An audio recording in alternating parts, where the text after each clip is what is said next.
சுட சுட ஆவி பறக்கிற பாஸ்மதியும் பச்சைப்பயிறு ஸ்ப்ரவுட் போட்ட கஞ்சி தான். ஆக்சுவலாக 3 கை ஜஸ்ட்டு கையில் வந்து பச்சைப்பயிறு ஸ்ப்ரவுட்டட் போட்டுக்கேன். 2 நாளில் ஊறி ஸ்ப்ரவுட் ஆனால நல்லா வாஷ் பண்ணது தோல்லாம் கண்டுச்சு தெரியுதுங்களா. அப்போ வந்து அந்த ஸ்ப்ரவுட்டோட வந்து ராவாக சாப்பிட்லாம். ஆனால் குழந்தைங்க இந்த விதையில் அப்படி சாப்பிட விரும்பாதனால 3 கை பச்சைப்பயிறு ஸ்ப்ரவுட்டட் போட்டு 1 கை பாஸ்மதி ரைஸ் போட்டு வேக வச்சிடுறேன் ஓப்பனில்.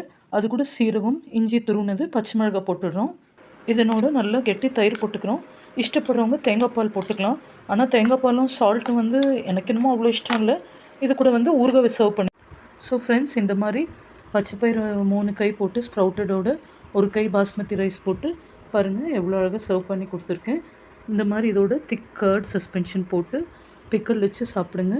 அவ்வளோ நல்லாயிருக்கும். டைஜஸ்டிவ் சிஸ்டத்துக்கு, டயபெட்டிக் பீப்புளுக்கு ரொம்ப ஃப்ரெண்ட்லி இது.